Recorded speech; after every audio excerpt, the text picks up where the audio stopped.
chilling tales for dark nights.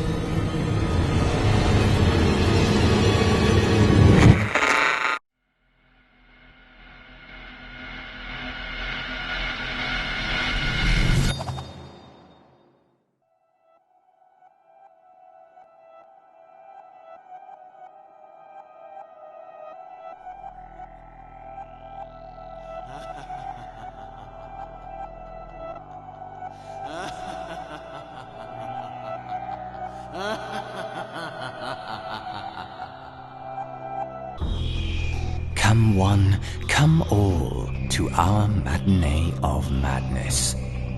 Partake in this theatre of the mind. Welcome to the Simply Scary podcast, Season 1, Episode 14. I'm your Master of Ceremonies, G.M. Danielson.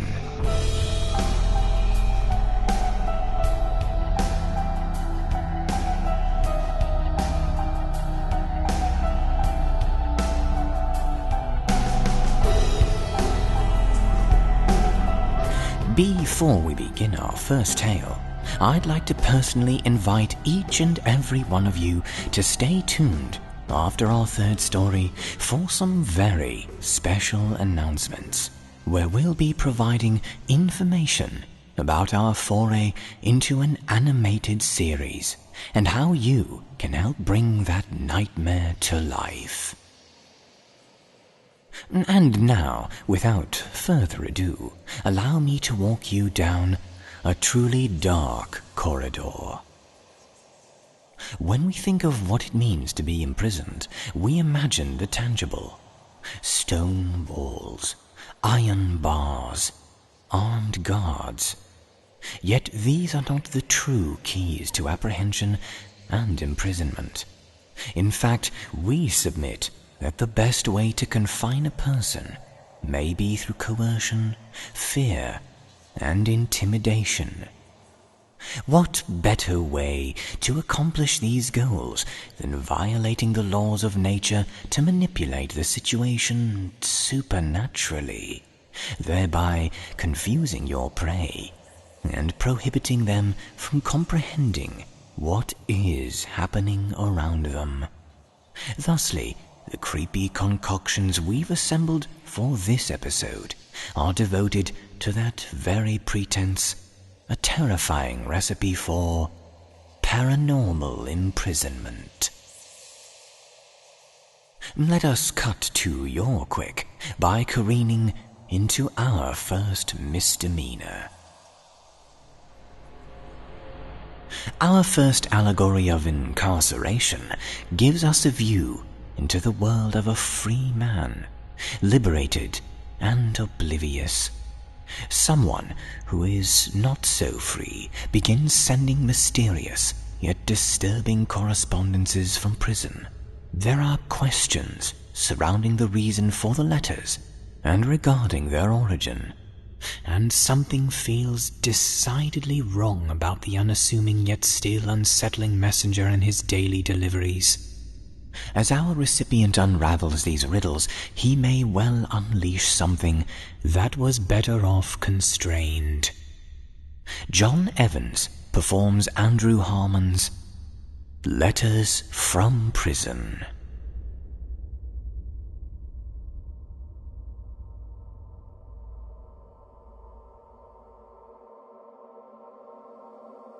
Maybe I allowed myself to be disarmed by the fact that he came at 3 p.m. He knocked very softly for a man of his stature, hulking as he was at 6'4", with wide shoulders and big hairy knuckles. When I asked how I could help him, he reached into his coat pocket, withdrew an envelope, and held it out to me. Who wears a coat in August? I took the envelope and looked it over. Its face was stamped over several times with information for the St. Louis Correctional Facility. A letter from prison. Great. I didn't know anyone in prison. Then I noticed a post-it note paperclipped to the back of the envelope.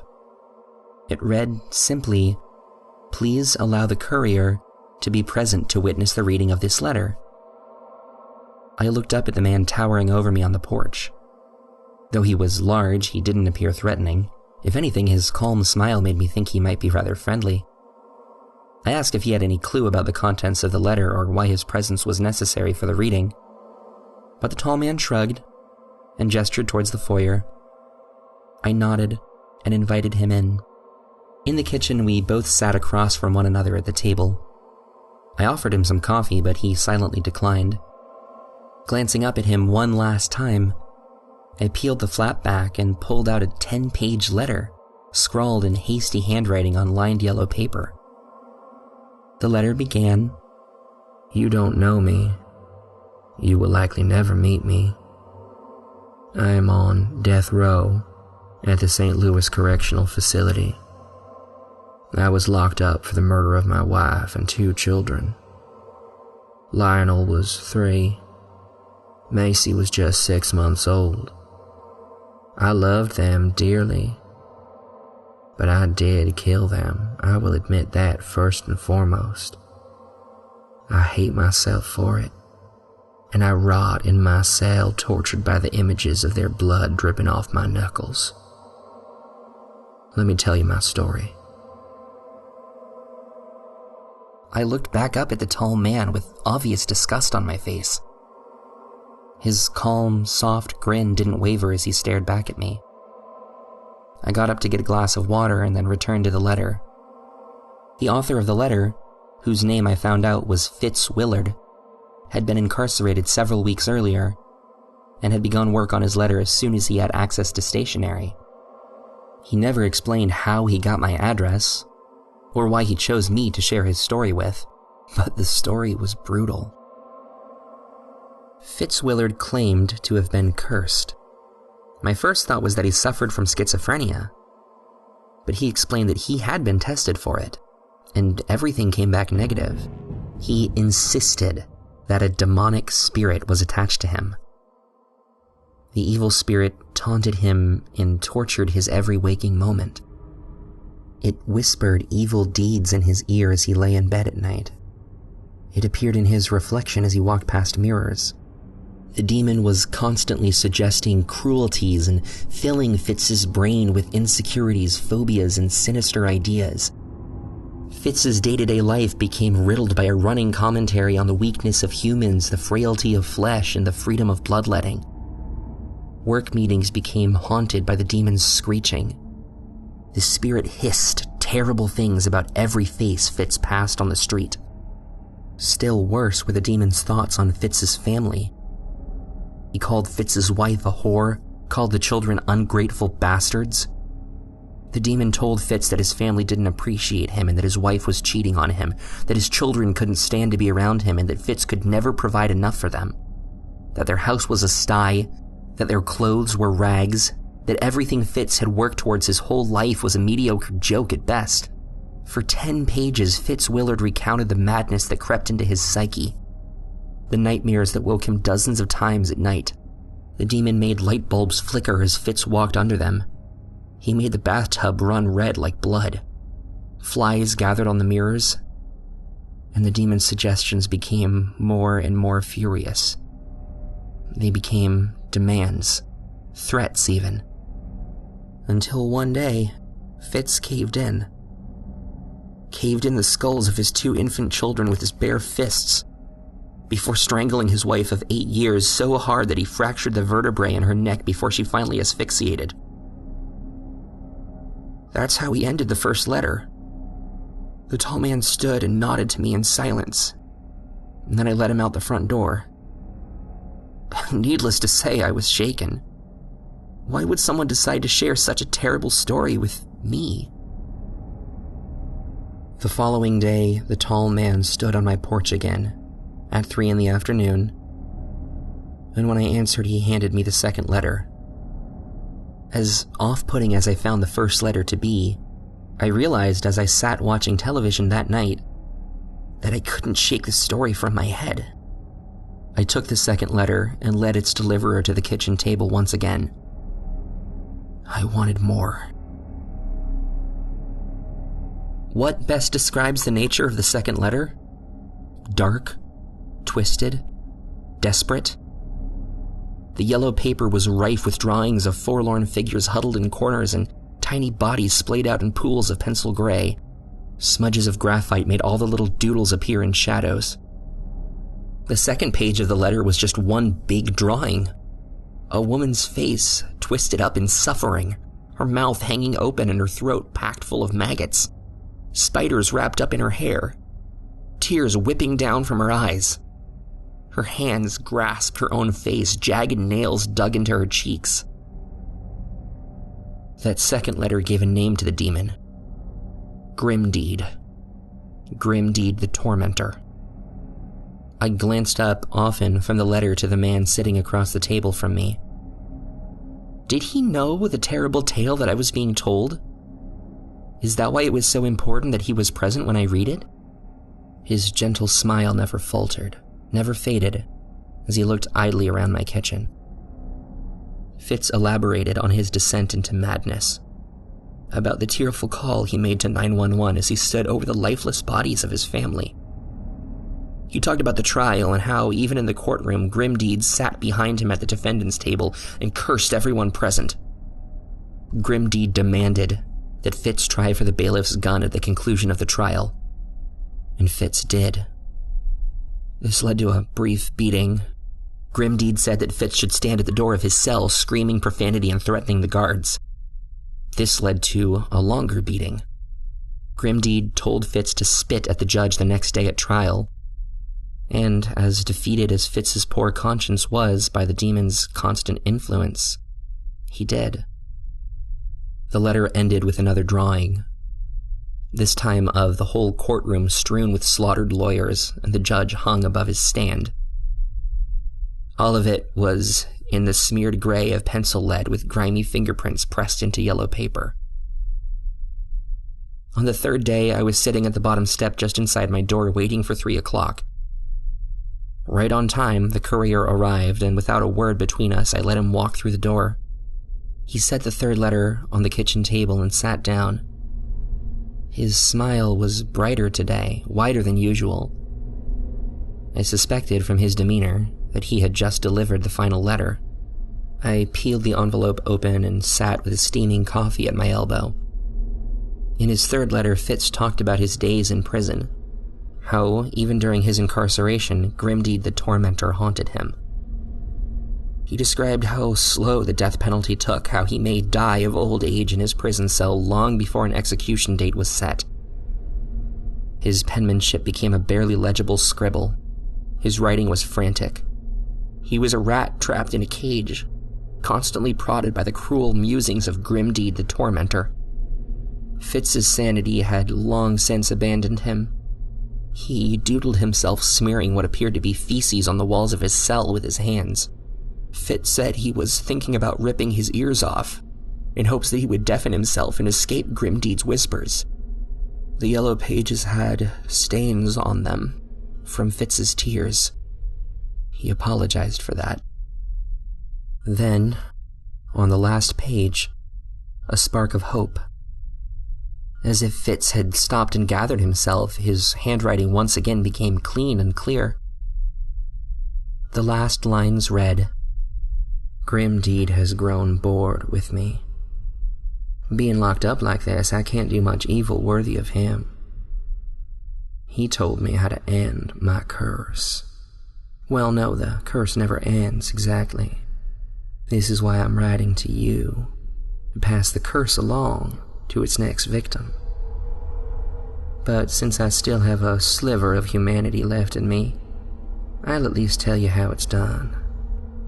You make someone else pick up Grimdeed's curse the same way I did, by inviting him into your home 3 times.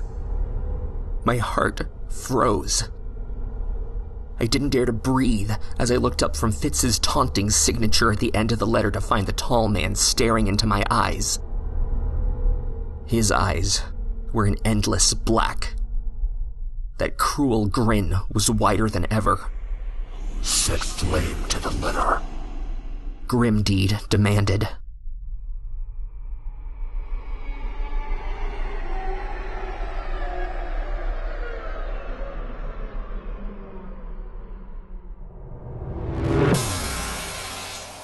Don't shoot the messenger, the old saying goes. But as we are wont to remind you on the Simply Scary podcast, make no assumptions that the messenger is benign either.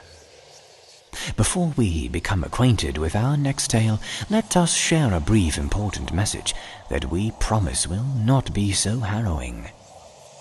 Or will it?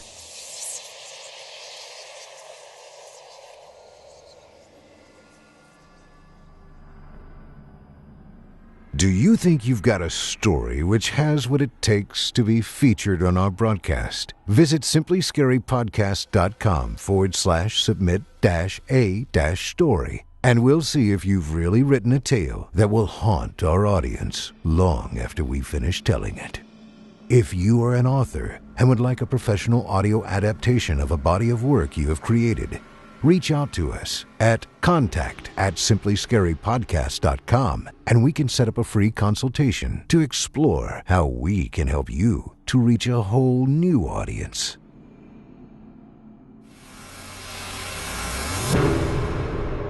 And now, listeners, it's time for you to get scared straight. Our next tale centers on a man who lost his freedom many years ago. His non-violent crime thrust him into a world where he feared he could not make it. In a prison with a particularly violent history, whose victims stay unquiet long after they've died. Enrique Couto recounts for us Seamus Coffey's story, Why I Was Released from Prison.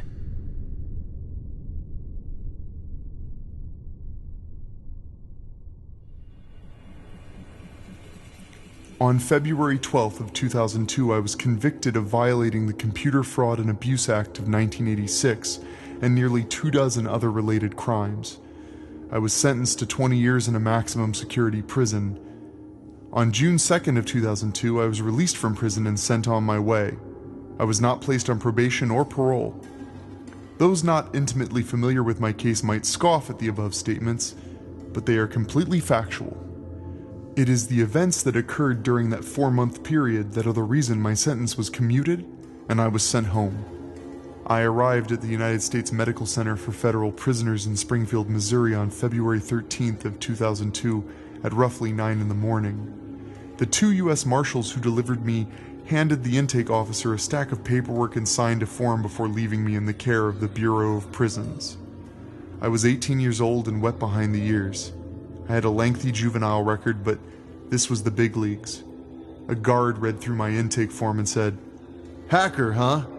You a homo or something?" I replied, "No, of course not." He laughed. "If you're a homo, you should tell me now. Homos go to a special cell block." He proceeded to do a cavity search and corralled me into a shower where he sprayed me with a hose and then issued me my prisoner uniform, shoes, belt, hygiene supplies, a towel, blanket, and a badge with my prisoner number on it. I was lucky. I had been assigned to C Block. C Block had private rooms and a common area.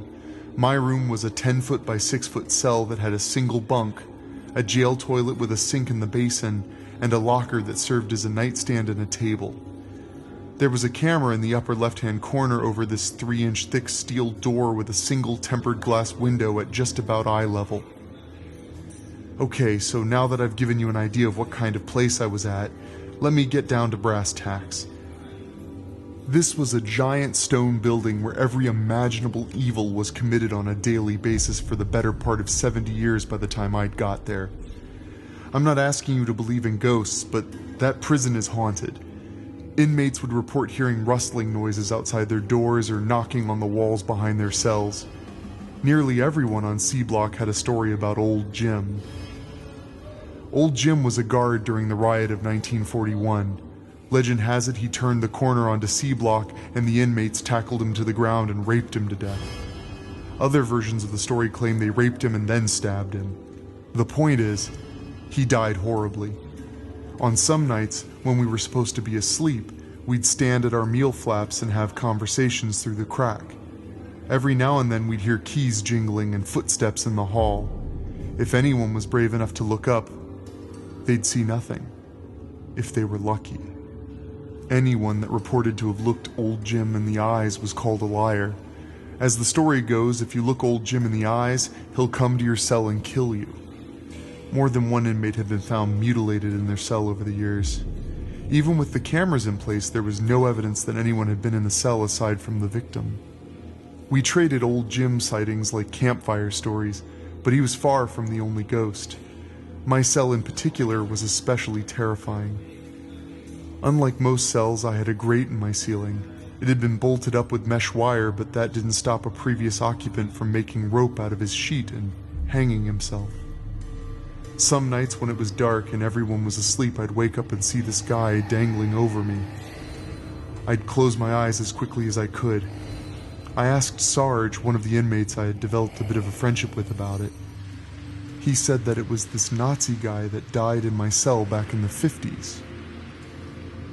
A nasty storm rolled in one afternoon and knocked the power out. That evening, the backup generators had gone out. C-Block was on lockdown. The guard sat in his office smoking as the rest of us were forced to do without. We could smoke on an enclosed stoop 4 times a day, but even the electric lighter on the wall was about useless at that point. The snoring from the end of the hall meant the guard was asleep. Larry was a good guy and none of us had a problem with him. He had a habit of falling asleep, and most nights that wouldn't have been a problem, but the magnetic doors weren't working. The main door to the cell block still used a key, but all the interior doors had been upgraded. Larry was asleep in an unlocked office that contained a load of contraband on a cell block that housed 2 serial killers, a Marine that went on a rampage, about a dozen killers, 4 terrorists, and a hacker. It did not end well for him. Tyrell was a gangbanger from Chicago convicted of killing a DEA agent. Larry had busted Tyrell several times for trying to gain entry to the hygiene cabinet in the guard office. Larry was asleep and Tyrell wasn't confined to his cell. Larry didn't even have a chance to scream. I doubt he even woke up. Tyrell grabbed Larry's nightstick and his keys. As he went for the door, we all heard a jingling noise that sent all of us back to our cells. I didn't watch, but what I heard was bad enough. Tyrell screamed and then I heard him being dragged across the floor and down the hall. His hands made wet slaps against the smooth tile as he tried to pull himself from old Jim's grip. We heard the shower come on and one final scream before the keys began jingling down the hall again.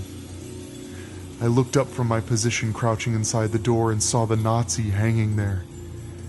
I heard him say the phrase, "Gott ist tot."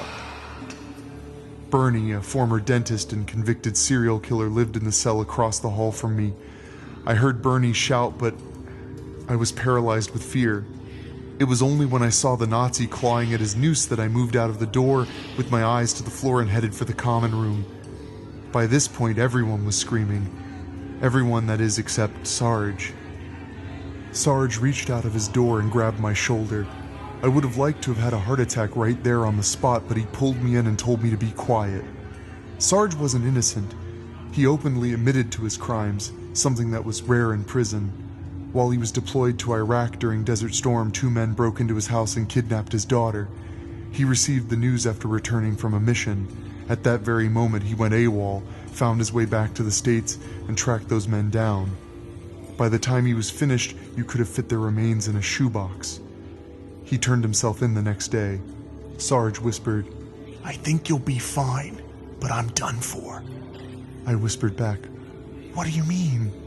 Huh?" Sarge got close and said, "All of us are lifers who deserve to be here. You fiddled with a computer, big whoop. Look, kid, my grandmother was a medicine woman and told me restless spirits can only hurt the damned. I don't think you're damned." I replied, "But I'm an atheist." He laughed quietly. "Does this look like a situation where it makes sense to be an atheist?" I shook my head. The jingling sound was getting closer. By this point, the lights were flickering but weren't coming back on just yet. I looked up just as the lights flickered, and when it went dark again, I was staring old Jim directly in the eyes. Sarge shouted at the apparition, "Hey, ugly! I heard you went out crying for your mama." Old Jim turned his head towards Sarge and knocked him to the ground. He then reached down and grabbed Sarge by the leg. Sarge looked back at me, shouting, "Get somewhere safe and don't open your eyes until the guards pull you out." He said this as he was dragged away. About a minute later, I heard bones crunching and Sarge screaming as I ran for the main door. The key was still in the lock.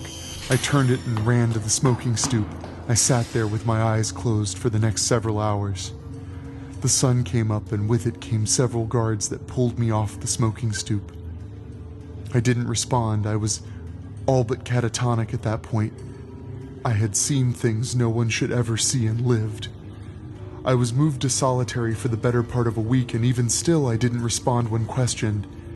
It was only when I was brought to the warden that I started showing any sign of being mentally present. The warden had me brought to his office and I was put in a chair. He offered me some soda, but I didn't respond.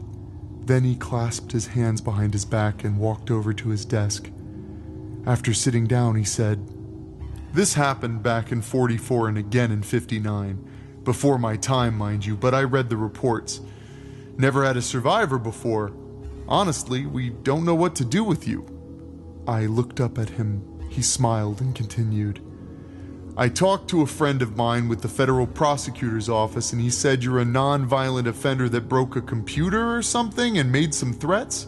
He and I had a talk with an appellate judge we know, and he ruled that certain evidence in your trial should have been ruled inadmissible." I relaxed a bit more and sat back in the chair as a slight grin came to my face. The warden offered me a soda. I said, "Yes, please." He then said, "I believe prison should be about rehabilitation more than incarceration. A lot of the sociopaths need to be locked away, but the ones that can be reformed should be reformed. Do you understand what I'm getting at?" I nodded. He continued, "I can't speak to whether or not you are a sociopath. That's a job for a psychiatrist. But you survived something that has on more than one occasion killed every last inmate on that block. Someone or something decided that you should live. Who am I to argue with a higher power?" He got up and turned toward the window. "Tomorrow morning, a pair of marshals will drive you to an airport in St. Louis, where you'll be flown to Nashville, Tennessee, and released into your own custody. Your sentence has been commuted to time served without probation or parole." He paused, and I said, "Thank you, sir." The warden turned around, and with an expression that looked like an equal mix of fear and sadness, he said, "I try not to think about the kinds of spirits that might inhabit this place, but you saw them firsthand. The official policy when an event like this happens in a government facility is to purge the records and deny any occurrence of supernatural activity. Now, I can't stop you from telling your story, but do me a favor and wait until I'm dead. I'd rather be safe in the Lord's arms when you reveal what really happened that night." I was led back to solitary confinement and released the next morning. I've kept this story to myself for the better part of 13 years now. To this day, I jump when I hear keys jingling at night. I've gotten by this long by trying to rationalize what I saw or why I saw it, but I don't have any answers that even begin to make sense. I kept my promise, though. Warden Michaels died last week at the age of 57.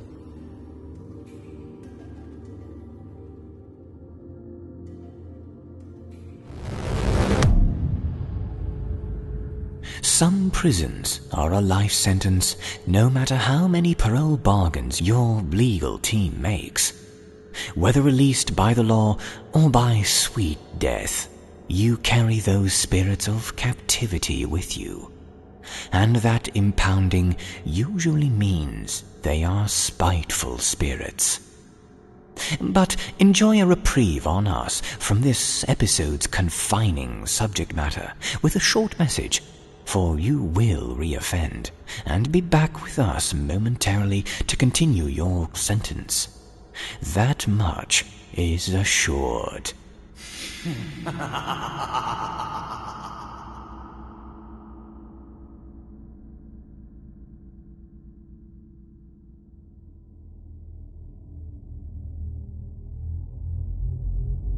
Nightmare fuel.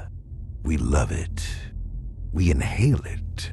And for your listening pleasure, we have a playlist full of it. All of our audio releases from 4+ years, as found on YouTube, including standalone multicast productions and all Simply Scary stories and podcasts all in one place. One convenient URL that makes it easy for you to get to.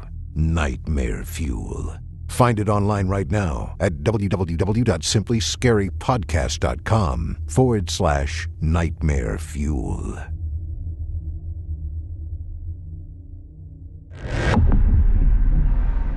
Time to check in, my little permanent residents, and it's time for the main event.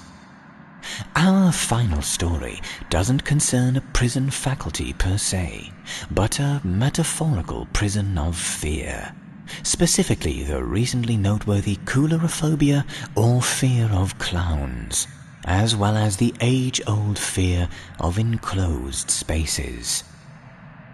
At a child's birthday party, a lad from a well-to-do family is used to having things go his way, and is spoiled to that luxury. A little Lord Fauntleroy, we would call him round here.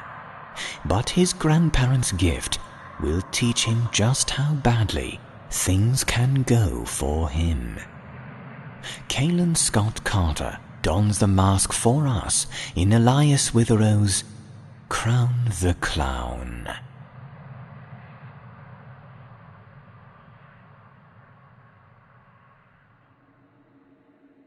I was always a spoiled kid. My parents were wealthy and decided to spend their money smothering their only son with an incredible childhood. I had it all. My playroom was insane. A huge TV, pinball machines, and every toy you could imagine. It was awesome. Despite having so much, I wasn't a brat about it. I can say that now, having thoroughly examined my childhood. I loved to share my immense stash of stuff with my friends. I gave toys away, invited them over for pizza and movies, and was all around pretty generous. On paper, I should have been a spoiled snob. But for whatever reason, I wasn't. Good genes, I guess. On my 9th birthday, I had a bunch of my friends over. My dad rented a huge moon bounce for us and decorated our backyard with superhero apparel. I was going through a major phase. Tables were set up with punch and snacks, little finger foods to keep us from complaining until dinner. Balloons and banners were tied to every surface.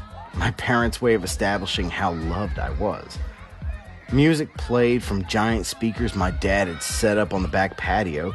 My friends and I ran around and jammed out while waiting our turn in the moon bounce. My grandparents arrived a couple hours into the party, bringing with them a party gift. My grandmother informed me she had purchased it at a yard sale the weekend prior. Off of I-85. It was a giant hollow plastic clown head. It looked like one of those weird cheap toys from the 90s.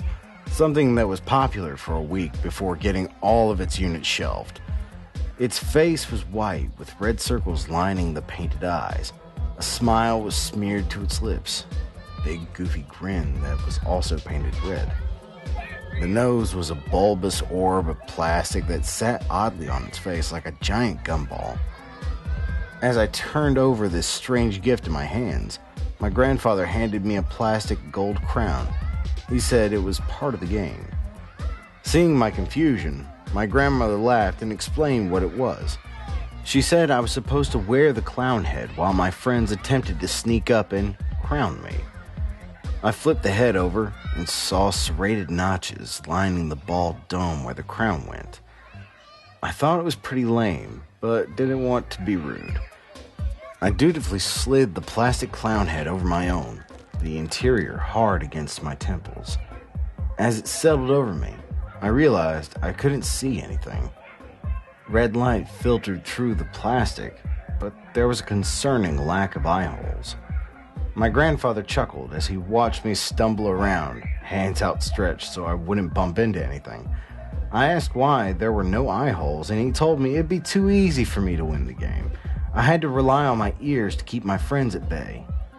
He said the game was called Crown the Clown. I was beginning to understand the rules. It was like some weird version of Pin the Tail on the Donkey, but with a clown and a crown instead.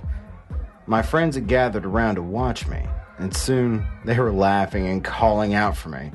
My grandmother tossed one of them the crown and the game began. It was surprising fun. The plastic mask got hot, but I didn't mind. I was too caught up in keeping my friends away from me and the crown off my head. After 20 minutes passed and still no one had managed to get me, I was laughing and stumbling around, doing my best not to bump into anything. My friend John was calling out to me, and I didn't know if he had the crown or if he was trying to distract me. Turns out, he was trying to distract me. I suddenly felt something click over my head, followed by a great cheer from my friends. I had finally been crowned. Smiling despite my defeat, I went to take the big plastic head off me, but found that I couldn't. The neck hole was suddenly smaller, curling tight under my chin and biting into my skin. I tugged harder, trying not to panic. The air inside the head had already grown thick. I wrapped my fingers around the base of the head, pulling up as hard as I could. I felt rough edges cut into me, and I immediately stopped. I could hear my friends laughing at me. I'm sure I looked ridiculous, but at that time, I didn't find any humor in the situation. Sweat dripped into my eyes, and I blinked against the burning sensation. My breath blew back at me from the tight walls of the head, the red light filtering through the eye paint, making me dizzy and disoriented. I was suddenly very aware of how claustrophobic the clown head was. I called out for someone to help me, doing my best to keep panic from my voice. Still laughing, one of my friends came to my aid. I felt his hands around my ears, and suddenly I screamed as he jerked upward. Pain exploded around my face, and I shoved him away from me, panting. Why couldn't I get this thing off me? It had been so easy to put on, sliding comfortable over my head with little room to spare. But now everything was squishing in on me, the opening flush against my throat. I suddenly realized my nose was bent against the plastic, bent painfully to the right. I then understood what was happening. The clown head was shrinking. I screamed for someone to get my dad, sweat pouring from my face. The head stunk, and the combination of unfiltered breath and sweat made me lightheaded. My throat was parched, but my lips were lined with perspiration. I felt the burning fingers of claustrophobia wrap around my mind. The head squeezed a little tighter. I screamed again for my dad, my vision obscured by the head. I suddenly heard him in the front of me and felt his hands trace the outer surface of my prison. His voice changed from amusement to worry in a matter of seconds, and that scared me even more. I tried tugging at the head again, yelling into the plastic dome, explaining that it was getting tighter and tighter. My dad heard the panic in my voice, and I felt him uselessly struggle to remove my source of agony. His fingers traced the now compressed opening at the bottom. He tried to slide his fingers between the lip of the base and my skin, but just ended up choking and gagging me as his knuckles burrowed into my throat. The clown head's grip on my head tightened further. I wheezed and sunk to my knees, the heat and lack of oxygen causing my head to swim. My dad was yelling at my friends, instructing them to go retrieve something from the woodshed. I didn't hear much, instead concentrating on my breathing. My head throbbed as the hard plastic compressed my skull like a grape waiting to pop. I heard my mom's concerned voice, a shrill inquiry that my dad ignored. I felt his fingers try to pry the head off my throat again. He could tell I was fading. Panic cracked his voice as he yelled at my friends to hurry. His fingers were back at my throat, digging desperately, trying to give me some kind of relief. I knelt before him, swaying slightly and sucking in hot, stinking air. Suddenly, my father tried to jam his hand further in, and I felt my gag reflex engage and my stomach rolled as I dry retched into the hot plastic. My body hitched, and I felt another wave coming. I tried to fight it, but it was like trying to stop a train. I vomited into the mask, regurgitated soda and pretzels gushing into the tight space. I gasped, and the smell alone brought another gout rocketing from my lips. It sloshed around my face, filled my ears, the hot bile splashing against my skin with nowhere to go. It was trapped inside the head along with me, and I was drowning in it. It came to just above my nostrils, a slimy yellow line below my eyes. My father heard me gurgling inside the head and quickly laid me on my back, the vomit pouring around my ears and giving me a pocket to breathe. I gasped in the putrid air and felt the plastic tighten again, a wet, hard compress that began to fill my vision with darkness. I felt my strength begin to leave my body. My head was wrapped with an iron grip, and I didn't know how much longer I'd last in its clutches. Suddenly, my friend returned with the item my father had asked for. I heard him instructing me, his voice drowned out by the puke in my ears. He slowly turned me on my side, and I coughed and gagged against the slurping vomit. My nose felt like it was breaking against the walls of my prison. My ears burned and sweat coated my skin. I felt my father slide something cold and hard along the side of my neck, just under the lip of the head. I immediately knew what it was. A crowbar. I grit my teeth, tears pouring from my eyes as my dad apologized, his voice cracking with desperation. I howled as he applied pressure, the crowbar burrowing into my neck muscles. To my relief, I felt the mask give a little, just a slight lift that allowed some of the vomit to trickle out. Suddenly, the clown head tightened again, squeezing my skull harder than I could bear. I thrashed on the ground, screaming in agony, clawing at my head. I felt like my skull would explode from the pressure, and the darkness swam closer. I heard my father instruct my friends to hold me still as he readjusted the crowbar. Sweaty hands pinned me to the earth as my head was pushed sideways. I felt my father hovering over me, the cold tongue of the crowbar licking the side of my neck. My father was apologizing over and over. I knew something bad was about to happen. My muscles bulged in revolt as my dad jammed the crowbar under the lip, digging into my skin and drawing blood. He shoved it in until I felt its hard surface resting against my cheek. I tensed, warm blood streaming down my neck across my shoulders. I heard my father whisper into my ear to brace myself. Suddenly, overwhelming pressure cut into the side of my face, and I thrashed violently, clutching and tearing out handfuls of grass as pain shot across my cheek and neck like spreading lightning.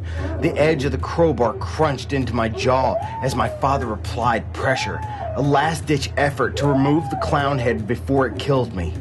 Tears ran down my face, and red darkness shook my world. Puke and sweat coated my face as I tried to escape the pain. My friends held me in place, and I heard one of them crying. My teeth cracked against each other as my father continued to pull upward. With a sickening popping sound, I heard my jaw break, and suddenly I was taken to a level of splintering agony I didn't know existed. My tongue waggled and went numb in my mouth. I felt molar tear free from my gums. It tumbled across my tongue like bloody candy. I felt howling darkness rush me as it swallowed me. I felt a sudden surge of cool air as the clown head cracked and finally shattered. As I blacked out, I felt my father shaking me, clutching me in his arms. His voice faded into the nothing. I awoke in the hospital a few hours later, my face wrapped and contorted around some plastic that kept my jaw in place. I felt woozy and sick, an IV bag by my bed dripping relief into my bloodstream. My mother and father were at my side, eyes bloodshot and filled with concern. My grandparents sat on the other side of the bed, my grandmother crying. As soon as they saw I was awake, they began to apologize all at once. My father for doing what he did, and my grandparents for exposing me to such horrors. Their voices all babbled into one, and I let my eyes close once again, the drugs pumping through my body, lulling me into a comfortable sleep. Thinking back on that day, I can still feel that horrible clown head, the way it smelled, the way the light filtered through the plastic, the weight of it resting across my skull. It's like one sick joke now. All these years later, now that I've recovered from the event, I can't help but feel disgusted amusement. Because you see, my jaw has never healed properly, and there's twisted scar tissue lining my cheek where the crowbar cut into me. My jaw is in a constant state of crooked humor, like a painful half-smile, combined with the scar tissue stretching from my lips. Well, some would say I look kind of like a clown.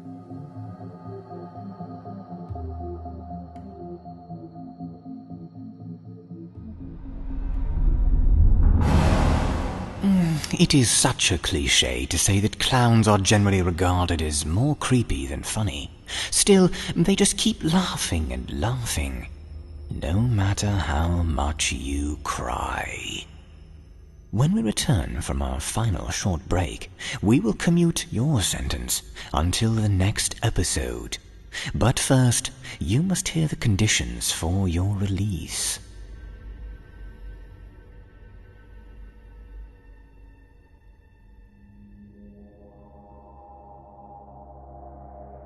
Don't forget, the Simply Scary podcast may be scary, but we're also social.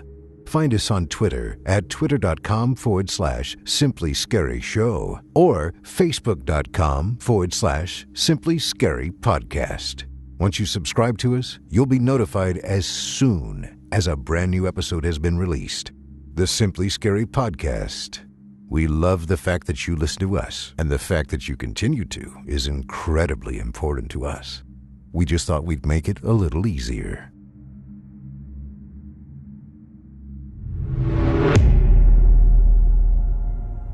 Speaking of the importance of our fans, this podcast's parent project, Chilling Tales for Dark Nights, will soon be unveiling a Kickstarter campaign in order to fund an exciting new audio-visual project. The project is twofold. The first goal is to produce an animated graphic novel version of one of our infamous multicast immersive audio productions, The Scarecrow Corpse, by Chris Mallory, featuring a performance by multi-million subscriber YouTube phenomenon, Markiplier. The project will see our already stellar audio entertainment coupled with vivid, riveting visuals, directed and animated by our resident art expert team of David Romero and Giselle Rosser. If you've been following our podcast, you have likely seen Romero's artwork already, as he brings our haunting tales to life each week with his delightfully disturbing speed paint artwork. But did you know, David Romero isn't just an illustrator, he's an animator as well. And with our animation project being led by this talented gentleman, as fan Ewan Turnbull put it on YouTube so wonderfully, horror is not just alive and well, but in good hands. We couldn't agree more. The Kickstarter to fund our first graphic novel feature goes live on Wednesday, February 16th, 2017. Our very own Valentine's Day massacre, if you will. Should we surpass the funding needed to produce this first graphic novel adaptation, something very, very exciting indeed will happen afterwards. Stretch goals will be introduced, which will allow you, the listeners, to decide how many additional stories will get animated in this fashion. And if we generate enough funds, not only will the graphic novel adaptation happen, but we will be able to begin work on our ultimate project, the production of a 30-minute-long pilot episode of the first ever fully animated horror series. With funding for the full pilot, we endeavor to create the beginning of a television quality dramatic program suitable for pitching to studios such as Netflix, Hulu, Amazon, and the like, or for release directly to fans. Our animated series won't just be horrifying.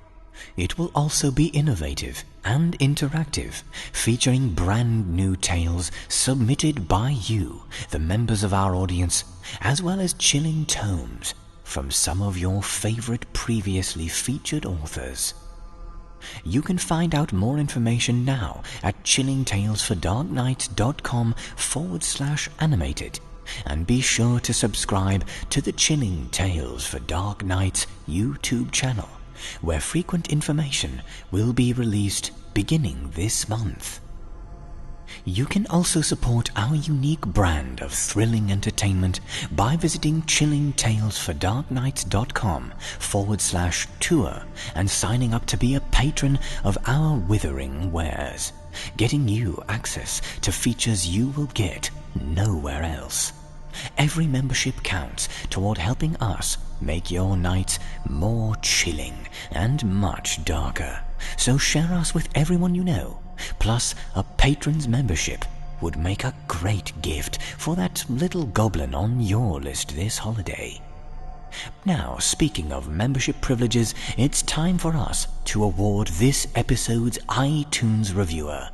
That lucky commenter is none other than IB Noob. IB Noob writes, "I travel quite a bit to get to my work and home, and I appreciate great storytelling, especially in the genre of horror. You guys make my daily drive about worthwhile. Thank you, and keep up the great work." We certainly will, IB Noob. That's the kind of encouragement that keeps us going and chewing on those zombie jerky that we have stored in the back room, even when the stories and miserable conditions leave us shaking. Thank you so much for leaving it.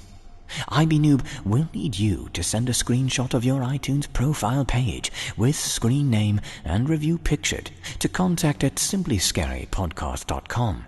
And if you would like to have your 15 minutes of fame on the Simply Scary podcast, be sure to subscribe to Simply Scary on iTunes and leave us a review, preferably with 5 stars. It makes us so giddy, Jesse gives the interns extra lashes. But this is GM Danielson, thanking you for joining us for this most claustrophobic episode. Remember, listeners, life is its own special kind of prison, and there are plenty of fellow inmates around that would love to set you free.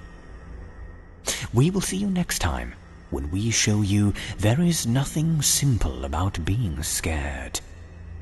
Unless, of course, it is the Simply Scary podcast.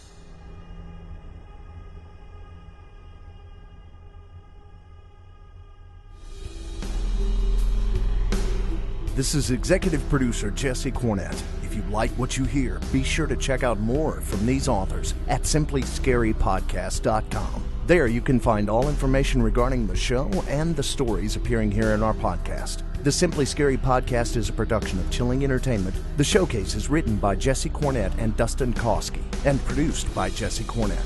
The host of the Simply Scary Podcast is GM Danielson. Original music during the show by Jesse Cornett. This broadcast was directed and created by Craig Groshek. Be sure to look for the Simply Scary Podcast on iTunes. And if you like the show, leave us a 5-star review. Comments or questions? Email us at contact@simplyscarypodcast.com and check our website for more information. While you're there, consider clicking on the patrons link at the top of the page to help support our show. Copyright Chilling Entertainment LLC 2016. Thanks for listening.